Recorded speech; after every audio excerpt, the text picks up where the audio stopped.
All right. Well, let's jump in. I am recording. Good. Okay. Oh, well, a couple places to first begin and then to sketch out where we might want to go with this. I would like to return to where we left off talking about style, just as a recap, but also there may be some interesting things that we didn't really get to last time. Style could take us in a couple of different directions. So I'm not sure exactly what the path will be, but at some point I feel like we need to talk about tragedy, which is a pretty significant aspect to this essay, and also a subtext in most of Adorno's and also Horkheimer's writing, the tragic condition of human life, which, as far as I understand, in Horkheimer's case, was taken pretty directly from Schopenhauer's metaphysics. Although it's more like Schopenhauer plus Marx because it's not idealistic. It's not uh, trying to demonstrate that there is some world of immaterial forces that underpin material reality.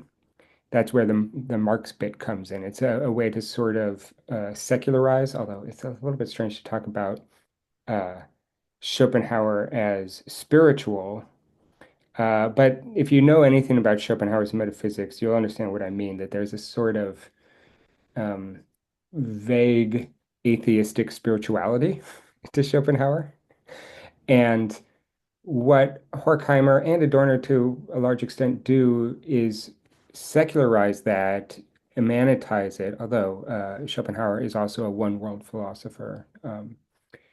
But to bring it into social reality, maybe that's the key part of it, because Schopenhauer's metaphysics, even though there are uh, theories of society that spin out of it, it's not in the first stage, prima facie, it's not really a social philosophy, it's a metaphysics.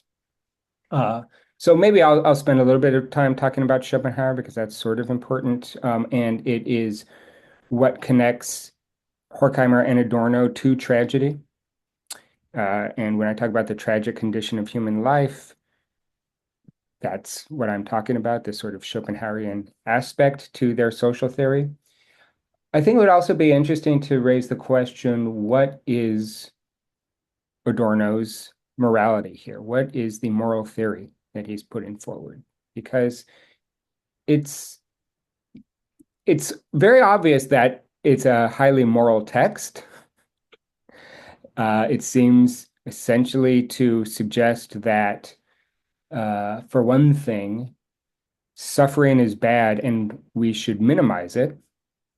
So that's going to be one uh, moral imperative to his outlook. But it's not totally clear what sort of moral theory it is, and in particular, what is, as is the case with all normative ethical theories, what is entailed in the what you might call the mind to world direction of fit, which is something that normative ethical theories share. Maybe I could say a word or two about that. Is it clear what I mean when I say the mind to world? No, I was going to ask if you could explain what that is. Oh, okay. So very often uh, in philosophy, you have a distinction between what you might call description and normativity. Sometimes, in the case of the word normative, it's usually philosophers just use the word normative to mean distinct from description. However, the word normative can be used in a way that is descriptive, so it can get a little bit confusing. And there, the distinction would be between description and evaluation. Here's what I mean. Uh, if you want to say something true about the world on the correspondence theory of truth, which is, probably the most um, mm, maybe it's a kind of naive theory of truth, but it's a pretty common theory that people have. We all know what the correspondence theory of truth is, right? It's I know that Justin and I talked about it, but it was last year, so I'm not sure if you remember. Um, I remember you mentioning it, but I don't remember what I it mean, is. to a certain extent, it's kind of obvious what it would be. If I say we are on Zoom right now,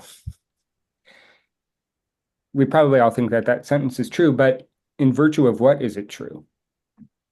Oh, the fact that we What actually are on Zoom. the fact that we actually are on Zoom, in other words, so where is the truth in that whole uh,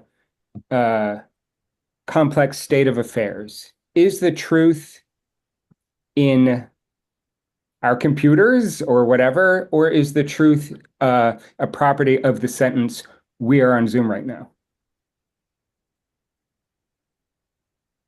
I guess it would be a property of the Yeah, sentence, exactly right. right? Right. Yeah. So Hmm. sentences can be true or false.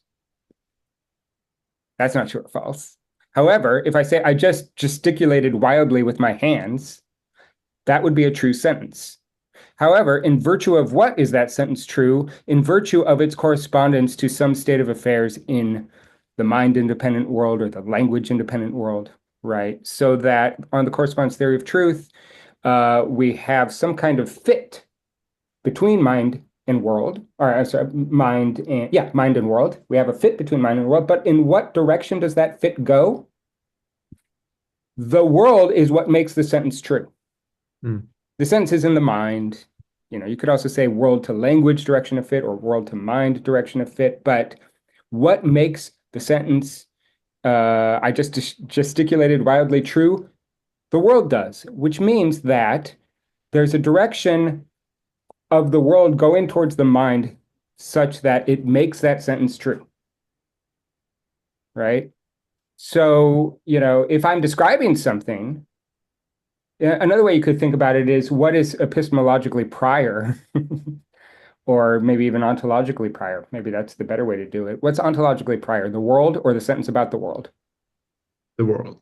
Yeah, exactly right. So there's a world to mind, world to language direction of fit. Now, Mm. let's look at a normative sentence, an imperative. Don't sneeze while I'm talking to you.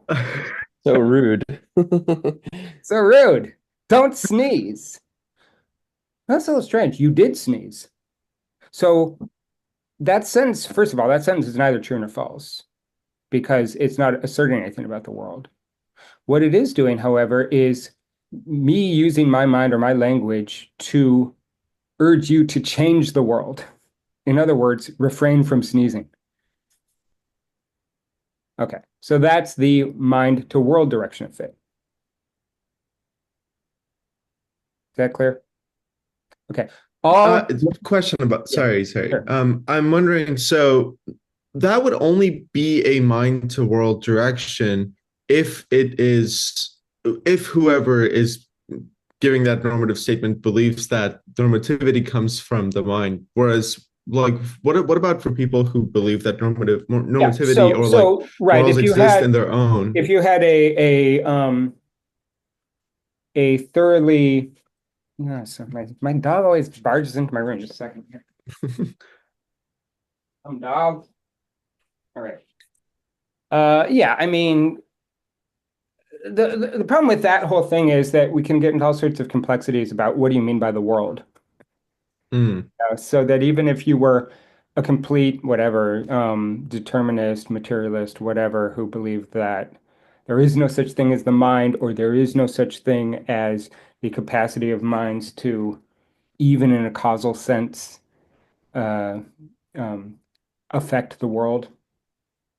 Uh, you know, you'd still have the problem of explaining what you mean by this concept world in a way that does not rely on language, on what we might call mental activities, even if we think that mental activities are actually just material activities, right? You don't have to be a dualist to still have a mind to world direction of fit. You could say that the mind is yet another physical thing in the mind independent world, and it's all just material. but it's still this material, mind, affects that material, not mind, Mm. Well, right? what about for people who might be like Platonists and they're like, there is a form of the good or like morality or whatever that exists on its own. And in that case, I don't, wouldn't that just be like a reality to reality or like, I don't know, like Well, in the either ideal case, to if you're reality? a strong idealist or a strong materialist, it's all just, in some sense, one world. I mean, um, in the case of Plato, though, you do have a distinction, which is often referred to as being two worlds between forms and appearance or whatever, right? And so Hmm. on Plato's moral imperative, the world of the forms affects the world of appearances, right? Oh, So, so that would still be the same. yeah. I see. Okay. Right, but the point is, even if you were a complete materialist and didn't even believe in things like mental states or any of this consciousness stuff or anything, which seems like a self-undermining, I always say that, self-undermining proposition, you could still say, well, this material activity, whatever that we call mind, affects this material activity, which we call bodily motion. And it's all just, physical, but you could still have that direction of fit, which would be different from uh, a direction of fit where there's some bodily motion and that affects language in Hmm. description, right? So you'd still have the distinction between direction of fit, however you think about one world, two worlds, or whatever, Got it. right? Okay. Yeah. Okay. But that's the basic distinction between description and normativity. Description has a world to mind, direction of fit, or world to language. By the way, one reason that I might say world to language instead of world to mind is to get rid of the spooky kind of dualist idea of a mind separate from the world. Well, language is something that's historical and in the world and all this stuff, but you can still have a non-linguistic world to linguistic direction of fit, which would be descriptive, right? And the opposite direction would be normative. That is to say, language actually affects non-language. Is that clear? Yeah. So that's what an imperative does. An imperative is, I mean, if it's a true command that cannot be ignored or overridden or whatever, then it really is just like a causal on a purely materialist account. It really just is a causal relationship where language is the cause and the non-linguistic that is changed by the imperative is the effect. Okay, that was long, but it was good to get through that. Yeah, so now the question is, or one thing I should say, recap, is that all normative ethical theories have that language or mind to world direction of fit. Because they're saying, do this, don't do that, which means affect the world in line with whatever the imperative commands. Yeah. And so these imperative commands, because of the fact that it's a mind to world relationship, it necessarily cannot be truth functional, right? Well, I suppose it depends on. I think that's more a matter of its syntactical form. I suppose it also depends on your definition of truth. Let me think. Yeah, I suppose that's right. Propositions always have world to mind direction of fit, Mm, as I can think. Yeah, I suppose so. okay. But in any case, I hope that that distinction's clear now. Yeah, okay. So now the question is, well, first of all, what is the nature of Adorno's moral theory here? Because it seems very clear that he sees the world as bad. So even before we talk about morality, we can at least talk about evaluation. It's definitely evaluative, right? Because he definitely thinks that the world is a big heap of shit. Um, so then the question is there even a moral theory at all, or is it just, wallowing in pessimism about the world? It does seem, since he,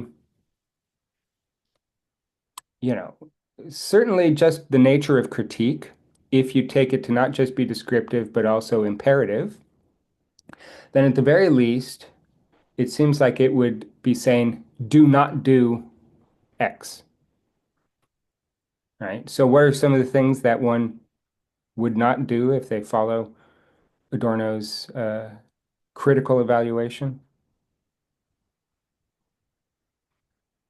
Like, don't give in to culture and history. Yeah, something like that, maybe, right? Now, the one thing about it, of course, is that he also seems to be suggesting that there's no way, at least presently, even though we could sort of vaguely gesture towards or even maybe imagine alternatives, it's not at all clear how we would ever achieve alternatives to the current status quo. And if that's the case, then it's not true if there really is any imperative in what he's saying, because it might just be impossible to change the world adequately to escape the culture industry or whatever, or rational technical society, right? In which case, it would be a sort of strange moral theory because it's evaluative, the world is bad, but if there's nothing you can do to change it, then it's not exactly, it certainly doesn't have that mind to world direction of fit because you can't change the world adequately to escape from the suffering that the status quo engenders.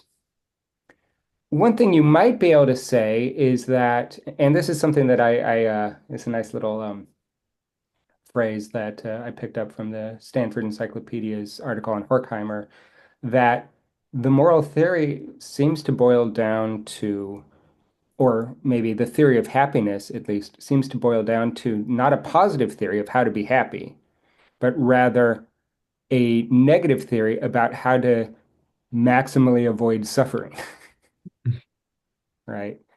That's actually something that's shared with Schopenhauer's worldview, right? It's that the world is suffering. That's what it is. It's, however you want to look at it, one thing that reason in the Enlightenment reveals to us is that human life, that existence in its entirety, is essentially meaningless, right? And if that's the case, then it's not at all clear. In fact, it is clear that you could never have an affirmative happiness. Because any affirmative happiness would only be a distraction from the fact that existence is meaningless, right? It wouldn't be a true solution to that.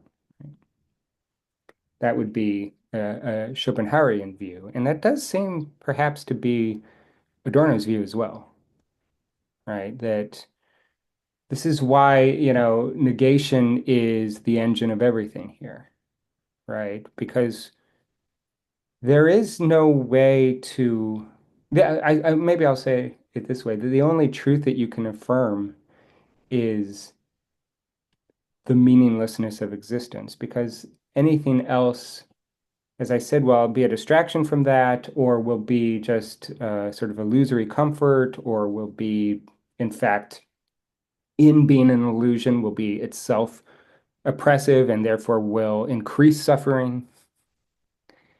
But it's this sort of, you know, um, paradoxical point of view, which, Schopenhauer talks about the figure of Silenus.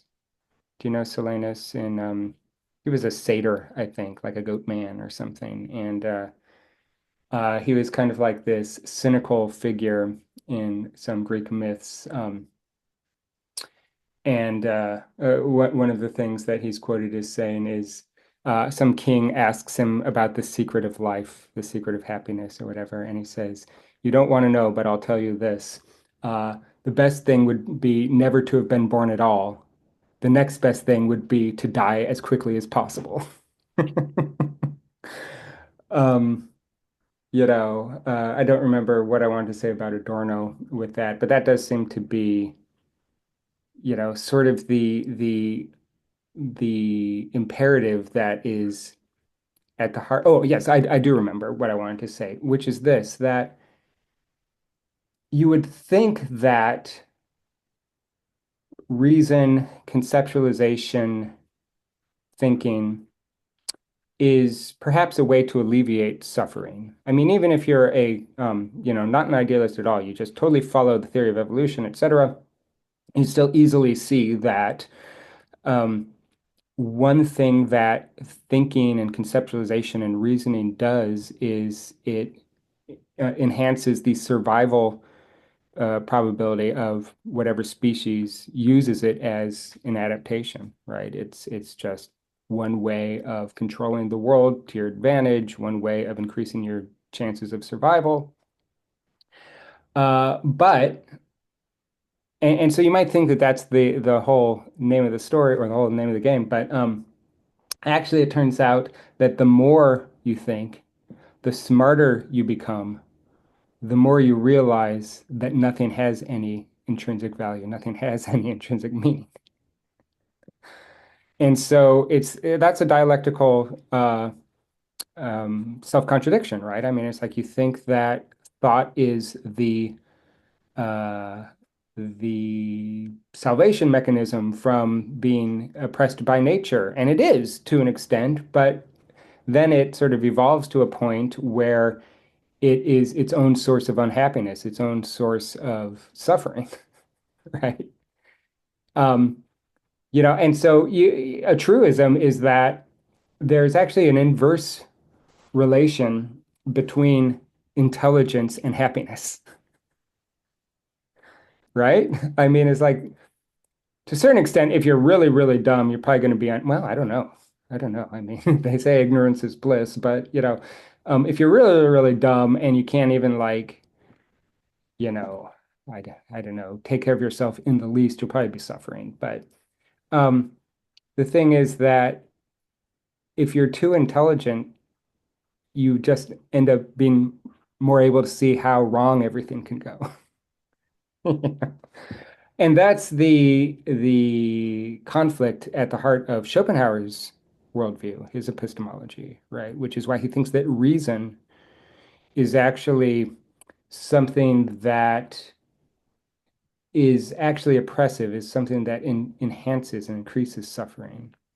Um, and something that seems to be shared by Adorno and Horkheimer. And so, this is actually sort of a tragic way of looking at the world, uh, which is to say that the one thing of which we can be certain is that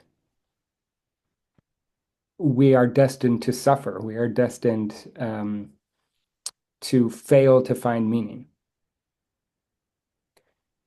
And of course, Nietzsche in The Birth of Tragedy has a riposte to that, which is essentially the idea that, well, no, there is no meaning out there for us to find. We create meaning through our activity, right?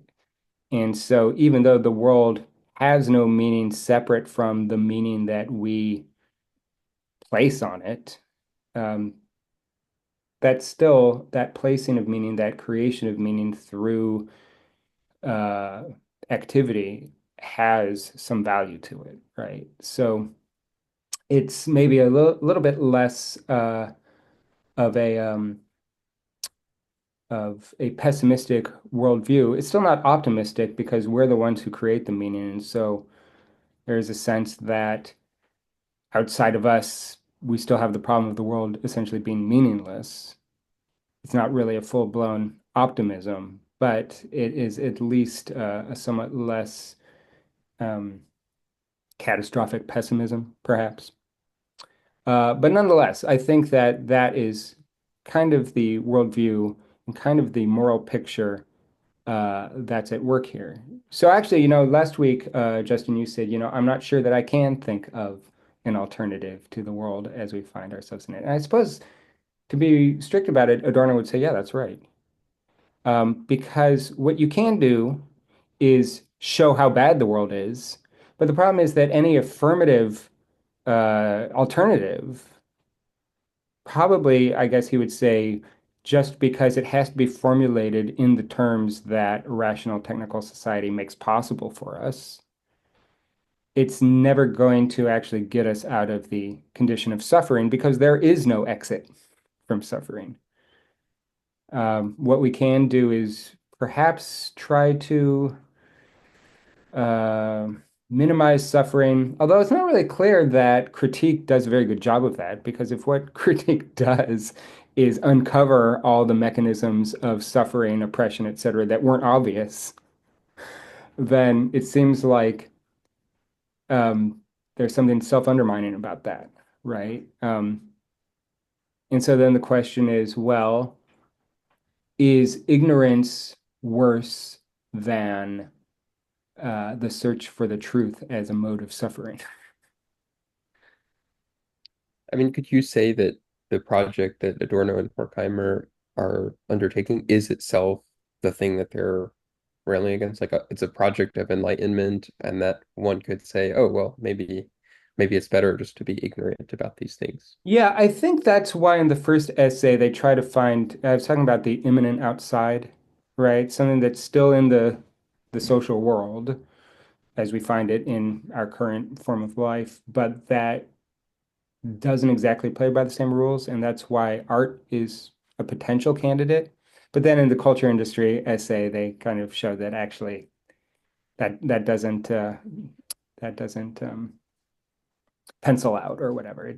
What a rational technical way of saying that. That it's not a true alternative, right? Because it can't really escape the forces of enlightenment and so on. But I think you're right. Yeah, that there is something uh,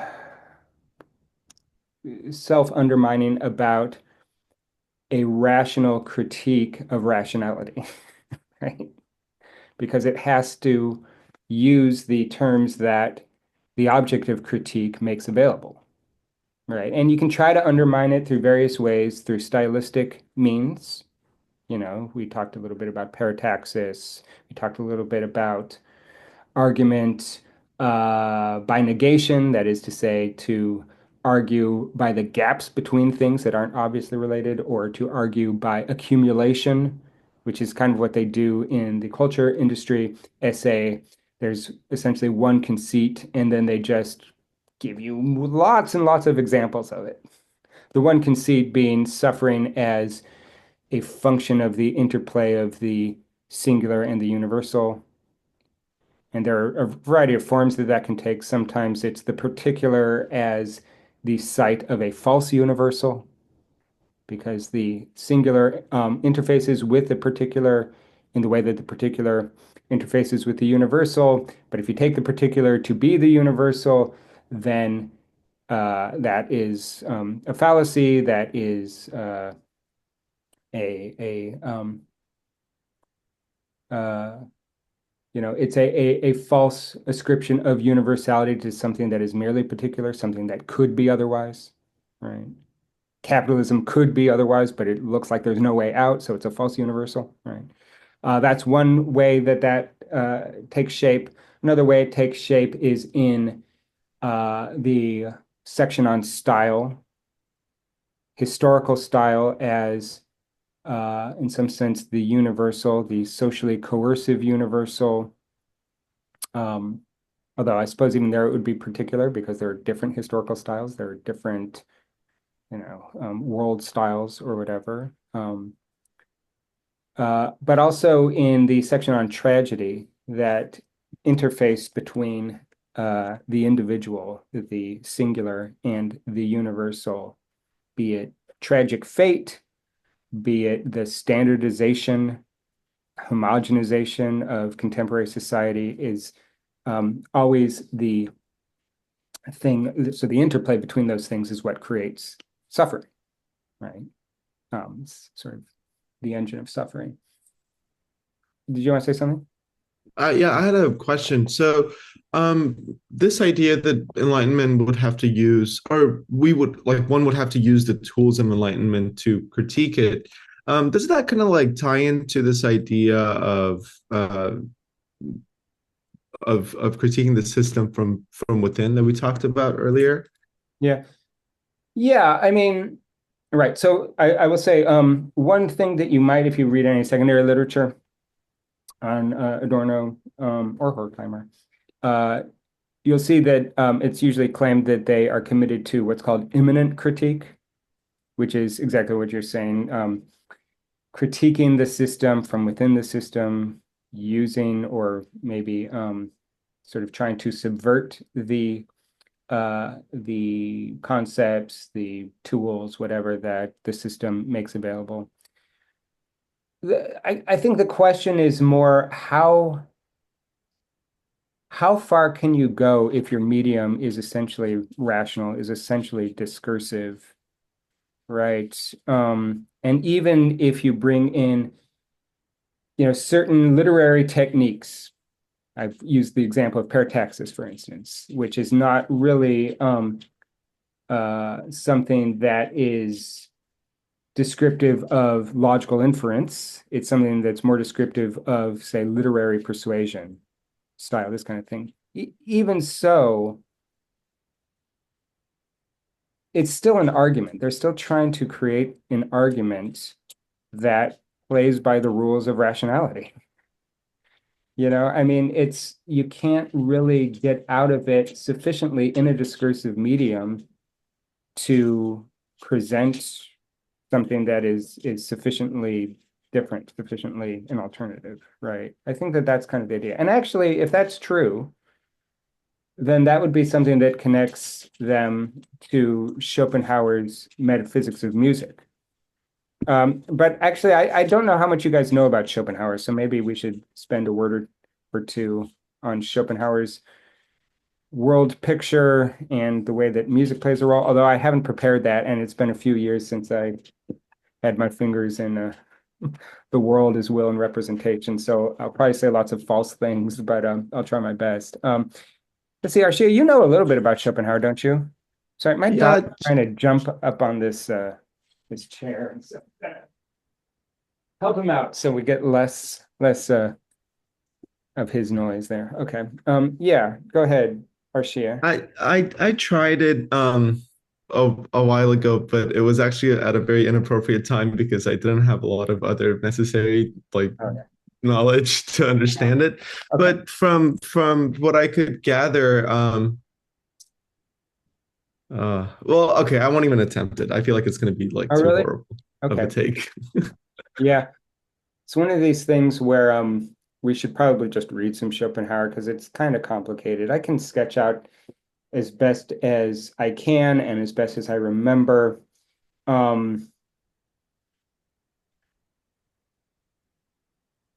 just trying to think of what the best entry point is. The way that I've talked about Schopenhauer in a really brief 10-minute introduction in Music 302 uh, was to talk about,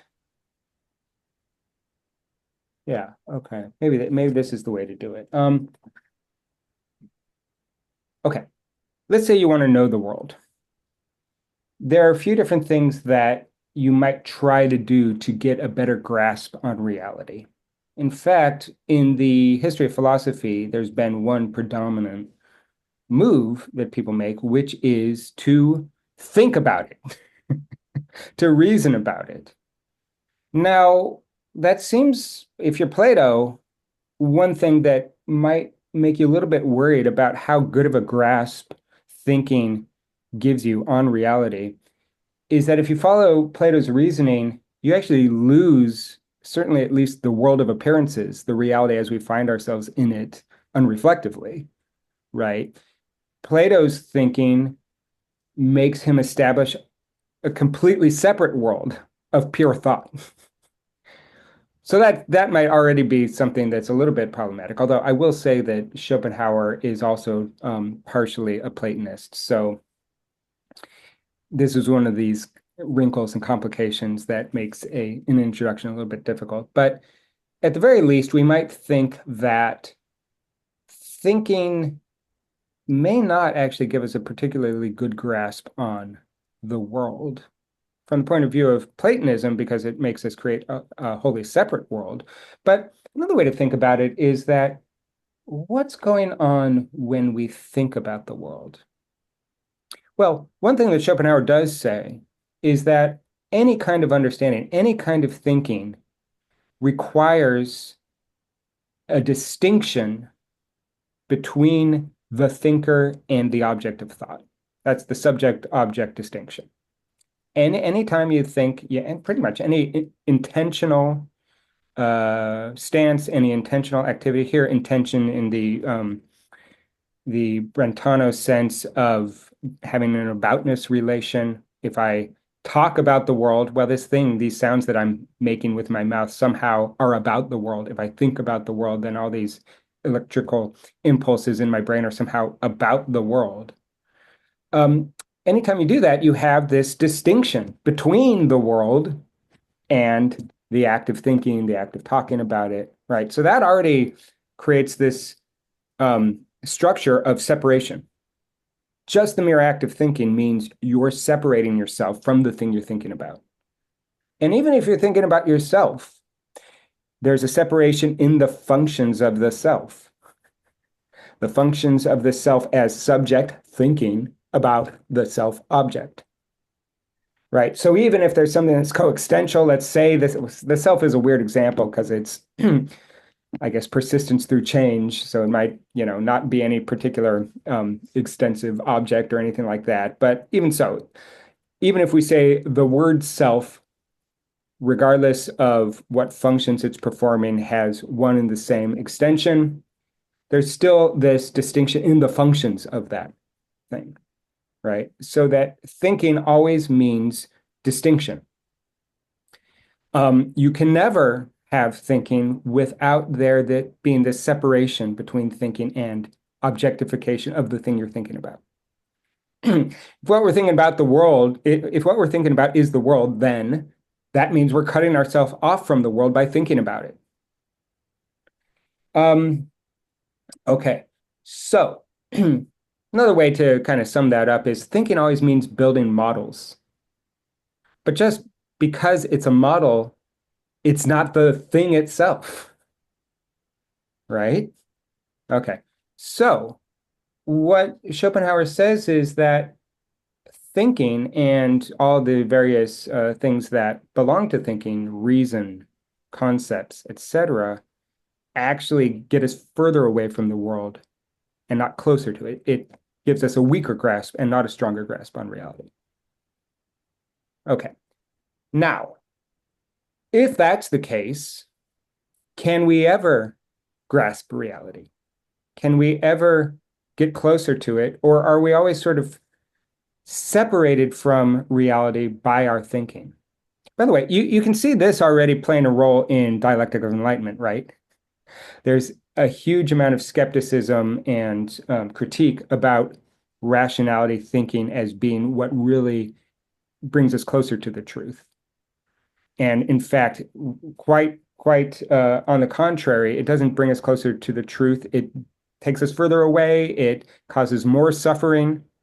One of the reasons that it causes suffering for Schopenhauer is that thinking, just because of that structure of distinction, makes us see the world as a collection of distinct objects that are essentially from, he was also he was before Darwin, but he was highly invested in the biological sciences of his period and had a lot of ideas that kind of predate Darwinian theories of evolution and so on. I mean, he really does think that reason is not God-given. Reason is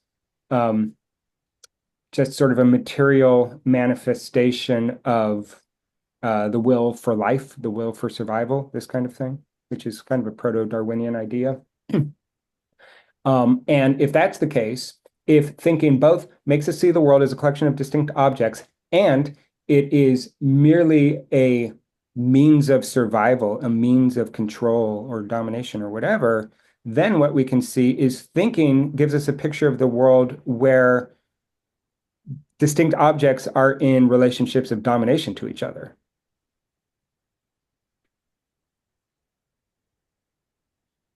What did domination have to do with it? Okay. If thinking is only a survival mechanism, right? That's not his language. He would say that it is a manifestation of the will in material form, which we don't have to worry about now, but just it essentially means that it's a survival mechanism on an evolutionary perspective. But I don't think that that's hard to understand, right? Thinking Mhm. is not from God, not from the eternal. It is um, it is a manifestation of the will for life. Okay. Well, entailed in that is domination. Entailed in that is a relationship between objects of mastery, right? That is to say, okay, if I want to use thinking to survive, I go and I kill that antelope and I eat it. Or I go and I kill that tree, I chop it down and burn it, or whatever. I mean, or even if I, want to do something more constructive, like, I don't know, whatever, procreate or something. Um, if I'm using reason, if I'm thinking about it, then there's still going to be this aspect of domination to it. I mean, the thing about procreation is a little bit more interesting because typically that's not a paradigm case of rationality, whereas survival typically is, right? And so it's sort of interesting that, you know, um, so maybe procreation was a bad example because that actually gets us closer to what Schopenhauer thinks is the true condition of reality. So let's take that off the table for a moment. Let's say, okay, well, yeah, but you want to build a house. That's not destructive, but you're still dominating something. You're taking a tree as a means to your end of producing wood for building a house, right? So if you think of thinking as not um, not something that connects us to the divine, not something that connects us to true reality. And because of that, you make the further claim that it is actually just a manifestation of the will for life, the will to survive. Then built into that is a structure of domination. And that's what they talk about in the first essay. It's something that is also shared with Schopenhauer. Um, so then we can see that in addition to thinking getting us further away from reality, it also creates the conditions for suffering because domination means somebody's suffering somewhere, right? Actually, his Schopenhauer's picture is even more pessimistic than that because you could think, well, okay, so even if thinking is just a mode of survival, then it stands to reason that at least somebody somewhere might never suffer if they just dominate everybody else, right? And actually, what Schopenhauer's world picture is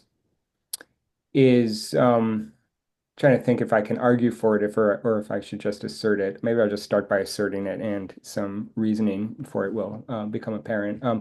His world picture is what he calls the will. So this is his metaphysical picture. Um,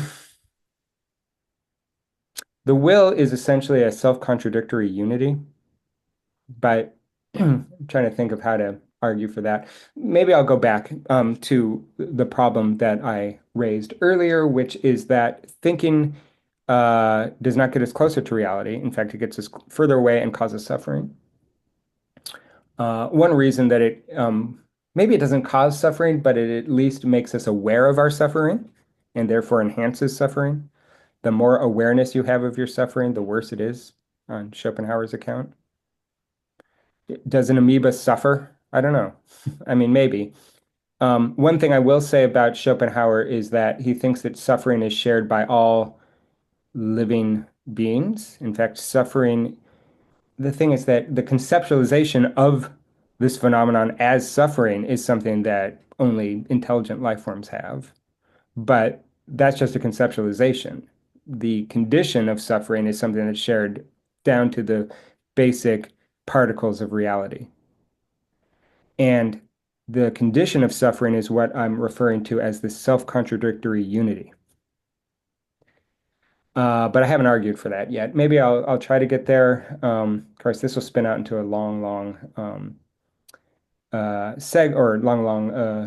tangent. But I will say this: if thinking doesn't get us closer to reality, because it's just building a model, etc., then what does get us closer to reality? Well, maybe the awareness that, in addition to being the sort of entity that can take a mental stand, create a mental picture of reality, we are also in reality itself, right? So that we are both objects and subjects. And what he wants to say is that it is the maybe the focus, or not the focus, but the um, coming to terms with our object nature that gets us closer to reality. What he means by that is the fact that in addition to thinking, we also have feeling, right? And when we feel something, it's not that we are making a model of the thing that we're feeling. We just are the thing we're feeling, right? When you feel anger, it's not, I mean, maybe you might stop and think, oh, I shouldn't be angry or whatever. Or, oh, I'm angry because of something somebody did. That's all conceptual, but that immediate feeling of anger isn't conceptual. It's just you being an object in the world. But it's something we also have an awareness of. But it's not a conceptual awareness, it is an embodied awareness, right? And so that embodied awareness is something that actually gets us closer to reality. It's not conceptual. It does not break the world up into distinct objects.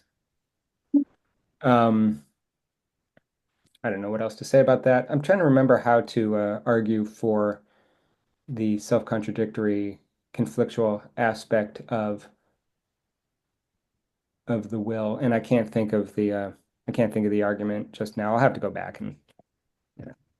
I have some old lectures on Schopenhauer that I can review where I present the argument inferentially and everything. I can't remember it right now, but that's kind of the world picture. Now, here's the place that music has in this world picture.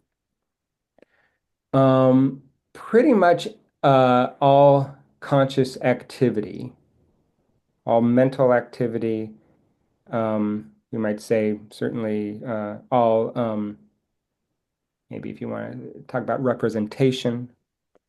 So, he talks about the world as will and representation. Will is this kind of, it's what I was describing as the self-contradictory unity, but it's actually just this sense of drives of the will to life, the will for survival, the will for domination, all this kind of stuff that's not conceptualized. It's just there, as a sort of productive engine or something to life. Um, but then we try to represent our place in the world. And when we do that conceptually, we get all this illusion that the world is separated into distinct objects and so on. Um, is there any way to represent, well, maybe right, definitionally, no. He would say there is no way to represent reality such that it gets you closer to it. But is there any sort of activity, kind of maybe conscious activity, directed activity, that's not just, us, you know, getting angry or following our drives or whatever? Is there any sort of activity that does get us closer to reality? And he would say, yeah, actually, it's music. And here's the reason. You could you start from the point of view of the various art forms, right? Depictions, either textual or pictorial depictions of reality. They're all essentially conceptual. They're all essentially representational. A picture is a representation of the thing that it depicts. Right? It's a boat, it's a person, it's whatever, right? A poem, a novel, whatever, the use of language is also referential, right? It's a representation. What about music? Music doesn't seem to have that.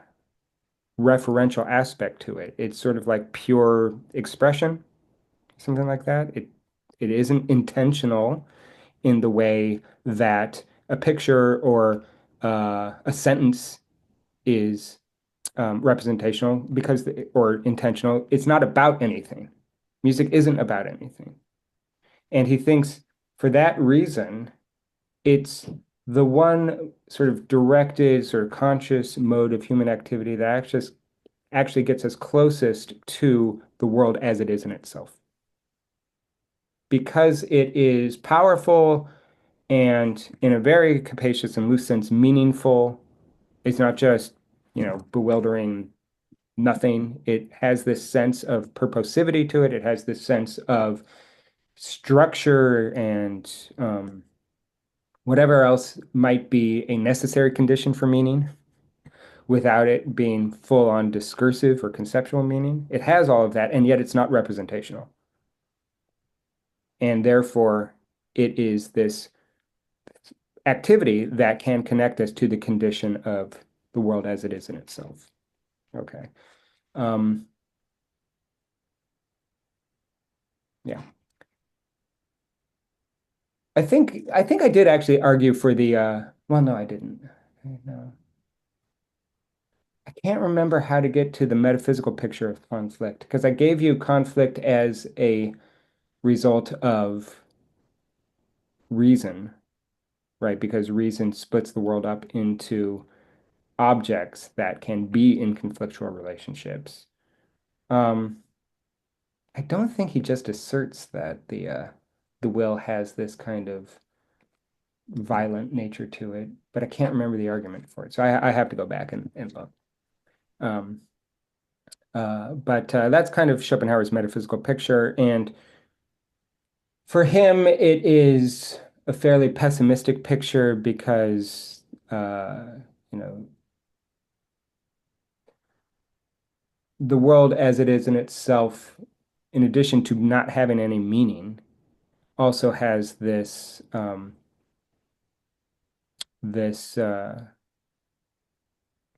sense of drive, this sense of what Spinoza refers to as conatus, which is um, what you might describe as the executive function of any activity. What I mean by that is, so let's talk about an evaluation. Um, let's say that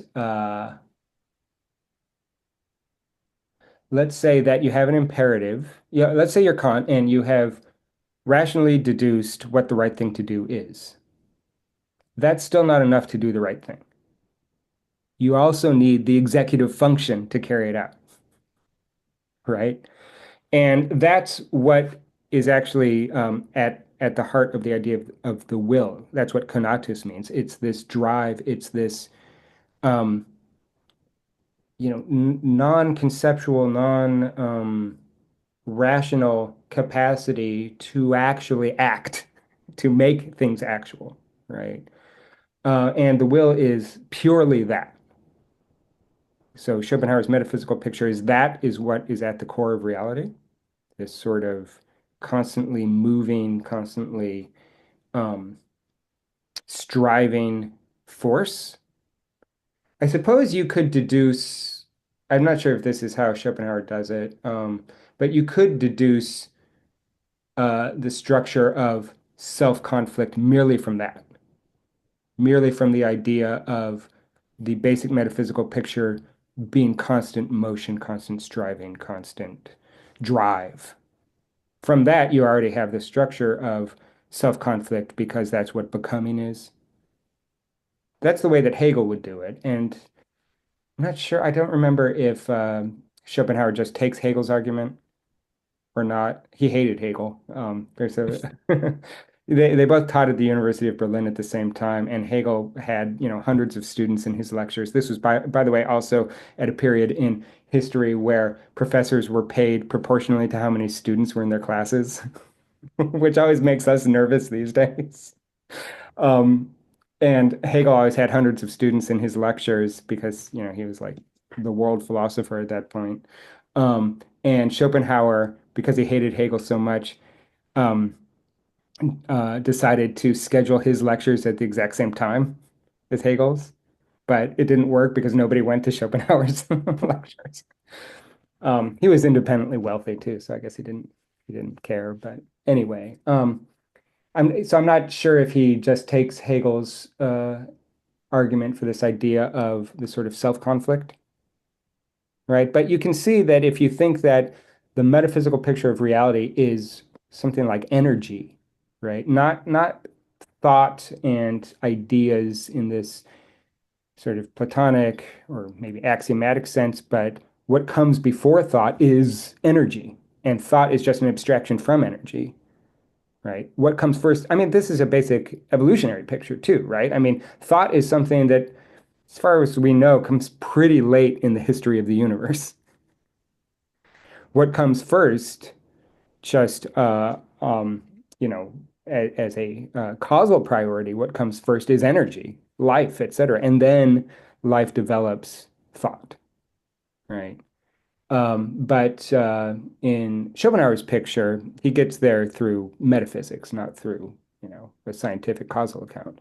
Uh, but what he wants to show is that the structure of reality is this kind of, well, it's pure becoming, you might describe it as. Again, he uses the word will, but if that's the picture, then it should be obvious how you get self-conflict as a world picture, right? Because becoming just means self-negation. Why does becoming mean self-negation?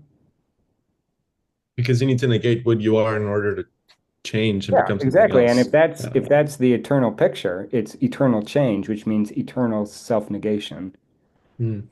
right? So, I mean, that's one way you can kind of get the argument out of it. Okay, so anyway, that's Schopenhauer's world picture, and you can see that a lot of that is pretty much taken full sail by Horkheimer and Adorno. Although what they do is then bring Marx into it and talk about it less in these kind of spiritual or metaphysical terms and more in specific, concrete social forms that arise historically. Yeah. Mm. Can we at some point can we read Schopenhauer? Oh yeah, sure. We could do that next. Yeah, we probably should have done it before Horkheimer and Adorno, but whatever. Yeah, okay. How much time do we have? I have to leave because I have to get to school. Oh, okay. Well, then we didn't do any of the things that I wanted to cover today.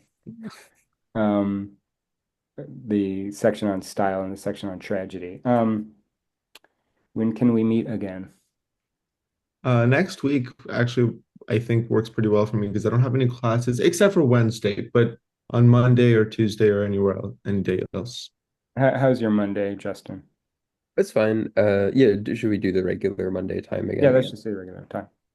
Yeah. Okay. So what I would say to you guys, so that I'm not going to be talking all the time, is I'll point out the places, the page numbers that are good to look at. The style section is about in the first third to half. I would say in my notes I have it starting. I mean, it is kind of. I will also say this.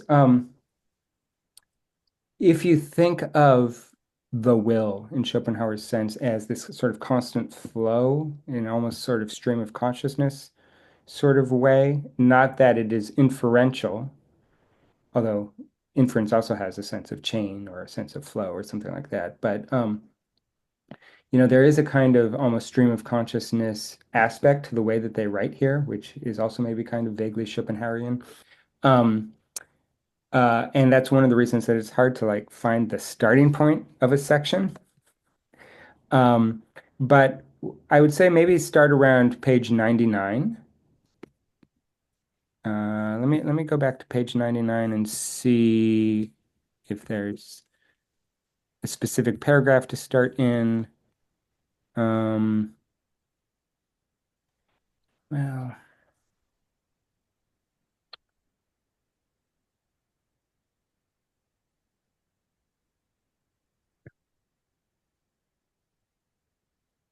Yeah, I mean, maybe the best place to start is on page 98, where because they do have a break there. Start with even during their leisure time, though it's fairly complicated. But read that through about oh,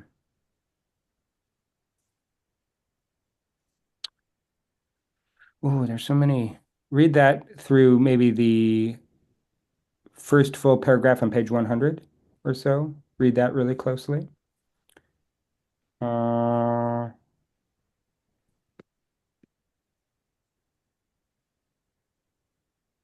I would say, 101 is also important to get a little bit more of the idea of naturalness, the natural. So maybe 99 through 101 or so. Then the section on style starts on page 102. So 99 through about 10, let's see, 104. 99 through 104 really is one place to look. And then the tragedy section is, I think, on page 122.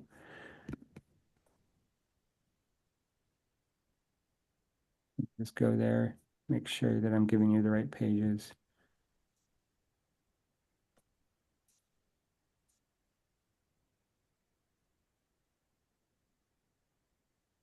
Yeah, so the tragedy section starts on page 122. It's actually starts on the last sentence of 121. Um, One of the things that it is doing first, I think, is giving a typical criticism that we see in response to like neoliberalism. So one thing that neoliberalism involves is this idea that it's the individual's responsibility to fix society. That's why you need to recycle instead of demanding that the system be more environmentally friendly or something like that, right? Or that's why, it's thinking of education not as a public good, but as a uh, individual commodity that is purchased, by individuals, et cetera. That's a typical move in neoliberalism, and that's something that they're um, criticizing in the section right before they start talking about tragedy. But then that's just for context, then in 122 through about 124, the end of the there's only one. I mean, it's like every page is a paragraph. Sometimes a paragraph is multiple pages, but uh so okay, so I would say the tragedy section is essentially from 121, the emphasis on the heart of gold. That's the beginning of it. And it ends with the last sentence before the break on 124. The liquidation of tragedy confirms the abolition of the individual. Okay, so read that section really closely as well. Okay. Yeah. Otherwise, that's a good place to stop. Awesome. Thank you so much. Yep. Well, we'll meet on Monday then at 8 a.m., right? Yeah. Yeah. Monday at Okay. 8. Okay. So this today is our lesson week. Just want to Yeah. make sure Yeah. Thanksgiving. It is. You want to just meet now? Uh, yeah, can I See you later, Archie. have like Okay, 10 bye. I'll take off. breakfast or something? What's Or that? maybe can I have like 10 minutes to eat breakfast or something? Or maybe well, I don't know. What do you want to do? Well, how much time do you want to spend today? Um, there's some stuff I was doing with my Max patch for the piece, but I don't have like a lot of notes on paper to show you, so I guess it doesn't have to be super long. Yeah, because I do have a thing at it's optional, but I do have a thing I'd like to go to at 10:30. Oh, okay. So, if we just spend a few minutes now, maybe is that Yeah, okay? sure. Okay, Yeah. let's just do that. I will stop recording then. Okay.